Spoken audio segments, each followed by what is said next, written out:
Le 18 juin 1940, le général de Gaulle appelle les Français à ne pas cesser le combat contre l'ennemi. Ce 18 juin 2020, nous aurions pu célébrer ce moment de l'histoire dans un rassemblement républicain.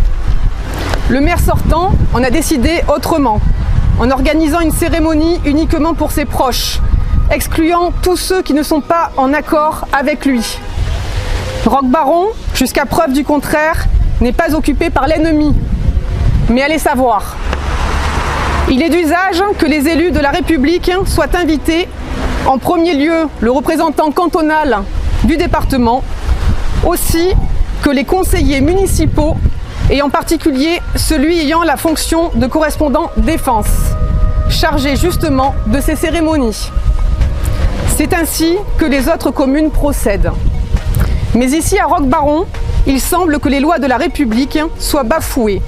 Seules comptent les directives du roi de la pirogue.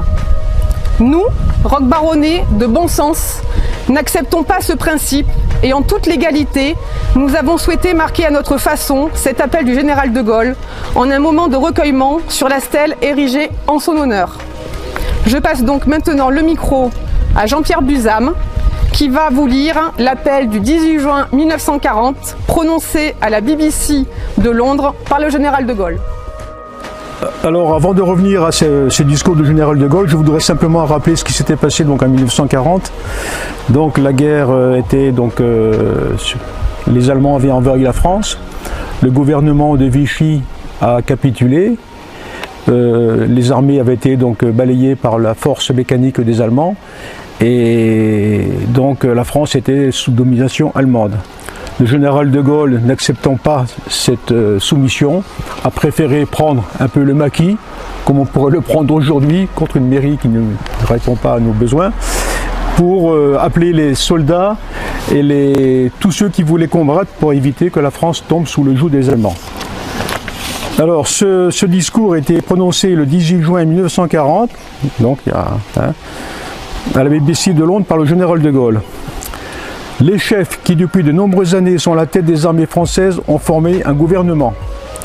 Ce gouvernement, alléguant la défaite de nos armées, s'est mis en rapport avec l'ennemi pour cesser le combat. Certes, nous sommes submergés par la force mécanique terrestre et aérienne de l'ennemi.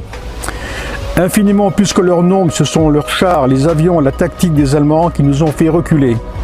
Ce sont les chars, les avions, la tactique des Allemands qui ont surpris nos chefs au point de les amener là où ils en sont aujourd'hui. Mais le dernier mot est-il dit? L'espérance doit-elle disparaître? La défaite est-elle définitive? Non. Croyez-moi, moi qui vous parle en connaissance de cause et vous dis que rien n'est perdu pour la France, les mêmes moyens que nous avons vaincus peuvent venir un jour pour la victoire. La France n'est pas seule. Elle n'est pas seule. Elle n'est pas seule. Elle a un vaste empire derrière elle.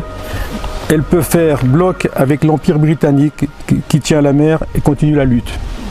Elle peut, comme l'Angleterre, utiliser sans limite l'immense industrie des États-Unis.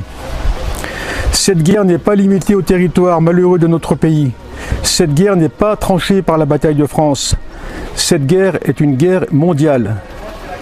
Toutes les fautes, tous les retards, toutes les souffrances n'empêchent pas qu'il y ait dans l'univers tous les moyens nécessaires pour écraser un jour nos ennemis. Foudroyés aujourd'hui par la force mécanique, nous pourrons vaincre un jour nos ennemis par une force mécanique supérieure. Le destin du monde est là. Moi, général de Gaulle, actuellement à Londres, j'invite les officiers et les soldats français qui se trouvent en territoire britannique ou qui viendraient s'y trouver avec leurs armes ou sans leurs armes. J'invite les ingénieurs, les ouvriers spécialisés des industries d'armement qui se trouvent en territoire britannique ou qui viendraient s'y trouver à se mettre en rapport avec moi. Quoi qu'il arrive, la flamme de la résistance française ne doit pas s'éteindre et ne s'éteindra pas. Demain, comme aujourd'hui, je parlerai à la radio de Londres. Général de Gaulle.